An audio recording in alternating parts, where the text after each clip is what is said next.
नमस्कार. मी प्रवीण बाबर, अध्यक्ष भूमिपुत्र संघटना, महाराष्ट्र राज्य सातारा. मित्रांनो, आज आपण वाई तालुक्यातल्या प्रश्नांवर थेट संवाद या सिरीज अंतर्गत 21 दिवस 21 प्रश्न या विषयावर जो पहिला प्रश्न आपण वाई तालुक्यातल्या जनतेच्या वतीने विचारला होता, त्या प्रश्नावर आज आपण चर्चा करणार आहोत. मित्रांनो, 21 दिवस 21 प्रश्न या सिरीज मधील आपण एक पहिला प्रश्न विचारला होता की 1967 पासून म्हणजे 60 वर्षापासून सत्तेत असूनही वाई तालुक्यात एखादं इंजिनिअरिंग कॉलेज आहे काय? विकास म्हणजे नेमकं काय रे भाऊ? अशा प्रकारचा प्रश्न आपण त्यावेळेला त्या सिरीज मध्ये पहिला प्रश्न आपण विचारला होता. या प्रश्नामध्ये एकूण 4 भाग आहेत मित्रांनो. पहिला भाग आहे की वाई तालुक्यातील प्रश्नांवर थेट संवाद. दुसरा भाग आहे 1967 पासून म्हणजे 60 वर्षापासून सत्तेत असूनही. तिसरा भाग आहे वाई तालुक्यात एखादं इंजिनिअरिंग कॉलेज आहे काय? आणि प्रश्नाचा चौथा भाग आहे विकास म्हणजे नेमकं काय रे भाऊ? आपण या प्रश्नातील 4ही भागांचं थोडं विश्लेषण आपण करणार आहोत. त्याच्यामध्ये पहिला भाग आहे की वाई तालुक्यातील प्रश्नांवर थेट संवाद. मित्रांनो, आपण खर तर वाई तालुक्यातील विकासाचे प्रश्न काय आहेत हेच बऱ्याच लोकांना, विशेषतः जी 18 ते 45 वयोगटातला हा तरुण वर्ग आहे, त्या तरुण वर्गाला हा विकासाचे प्रश्न काय हे नेमकंच माहित नाहीये. म्हणून या सिरीजच्या माध्यमातून आपण वाई तालुक्यातील विकासाचे प्रश्न काय आहेत ते मांडण्याचा प्रयत्न करतोय.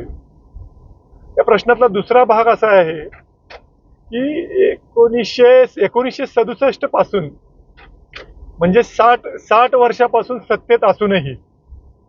तर मित्रांनो, आपल्याला माहिती आहे की आत्ताचे जे सत्ताधीश आहेत, पूर्वीचे किंवा आत्ताचे, या वाई तालुक्यावर 1967 पासून कुणाचं राज्य आहे?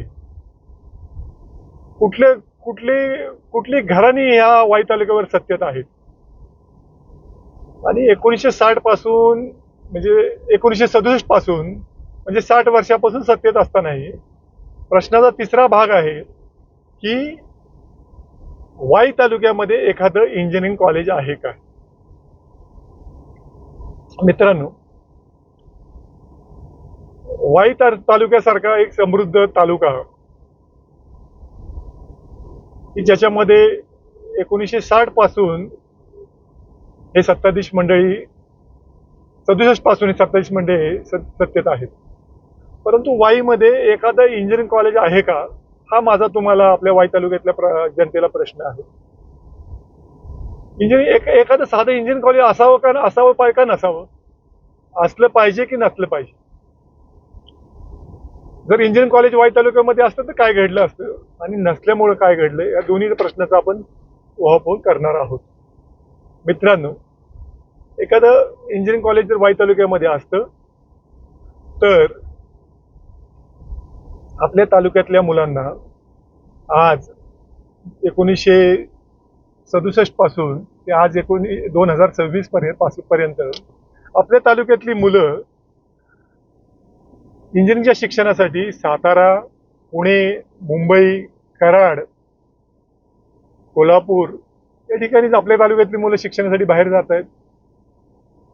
बाहेर गेल्यावर शिक्षणाचा खर्च वाढतो पालकांचा. आपल्या तालुक्यात इंजिनिअरिंग कॉलेज नसल्यामुळं तो पैसा संपूर्ण सातारा, पुणे, मुंबई, कराड, कोल्हापूरला तो पैसा आपला आपल्या आपल्या तालुक्याचा पैसा बाहेर खर्चला जातोय. दुसरं, इथे इंजिनिअरिंग कॉलेज नसल्यामुळं मुलांच्या जास्त करून मुली ज्यांना शिकायचं इंजिनिअरिंग कॉलेजचं शिक्षण घ्यायचंय त्यांच्या पालकांच्या पुढे प्रश्न पडतो की आपली मुलगी शिक्षणासाठी बाहेर पाठवावी की नाही पाठवावी.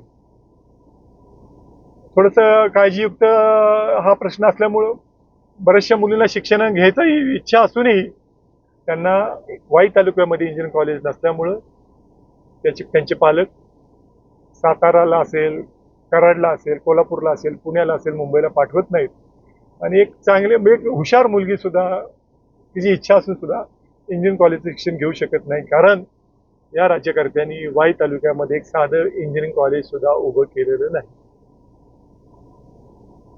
जर आपल्या तालुक्यामध्ये आपल्या वाई शहरामध्ये एखादं इंजिनिअरिंग कॉलेज असतं तर काय झालं असतं?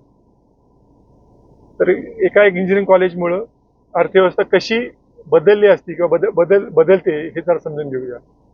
एका इंजिनिअरिंग कॉलेजमध्ये साधारण इंटेक असतो 120 मुलांचा वर्षाला. 4 वर्षामध्ये साधारण 480 म्हणजे 500 मुलं तिथे शिकली असती.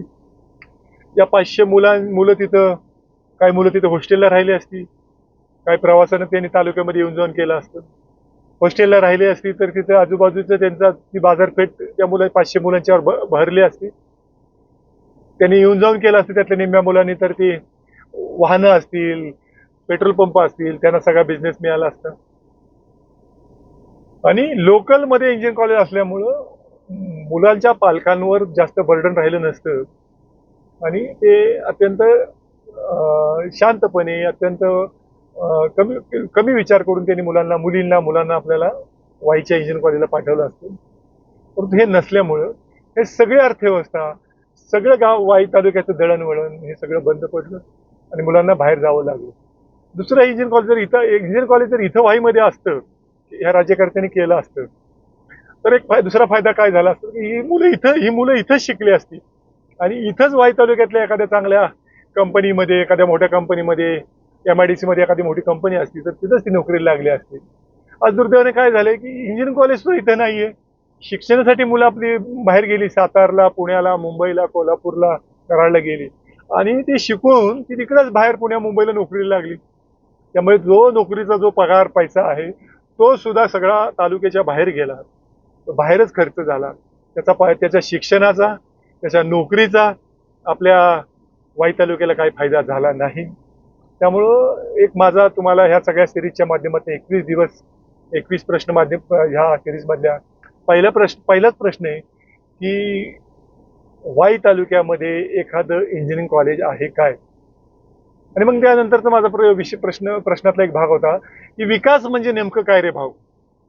मित्रांनो, आता आपण ह्या सगळ्या ह्याच्यामध्ये आपल्याला लक्षात आलं की 1967 पासन म्हणजे 60 वर्षापासून ही राजकीय घराणी वाई तालुक्यावर राज्य करतायत. वाई तालुक्यामध्ये एखादं इंजिनिअरिंग कॉलेज असायला पाहिजे का? तर असायला पाहिजे. म्हणजे नंतरचा माझा प्रश्नाचा भाग आहे की विकास म्हणजे नेमकं काय रे भाऊ? हा सगळ्यांनी आपल्या वाई तालुक्यातल्या 18 पासून 45-50 वर्ष वयोगटातल्या तरुणांनी, 50 पासून 70-80 85 वर्ष वयोगटातल्या ज्येष्ठांनी, मुलांनी, तरुणांनी, स्त्रियांनी, पुरुषांनी वाई तालुक्यातली ह्या सगळ्यांनी शांतपणे विचार करायचा की विकास म्हणजे नेमकं काय रे भाऊ? नेमकं राज्यकर्त्यांनी, नेमके लोकप्रतिनिधींनी नेमकं विकास म्हणजे काय केलं पाहिजे याचा शांतपणे विचार करा. मी कुठल्याही राजकीय घराण्याचं, राजकीय पक्षाचं नाव घेतलेलं नाहीये, कुठल्या लोकप्रतिनिधीचं नाव घेतलेलं नाहीये.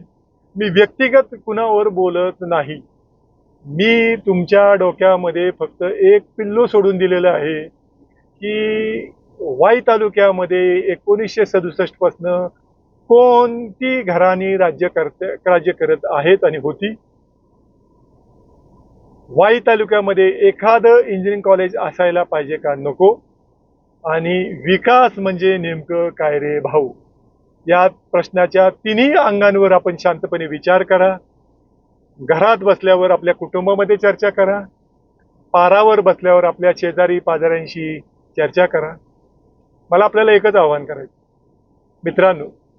शांतपणे विचार करा, विचार करून प्रश्न विचारा, प्रश्न विचारून उत्तर शोधा आणि उत्तर शोधून जर त्याला प्रश्नांना उत्तर मिळालं तर आपल्याला पुढच्या काळामध्ये वाई तालुक्यामध्ये आपल्या प्रश्नांचे आपणच उत्तर शोधून आपल्याला बदल घडवायचा आहे.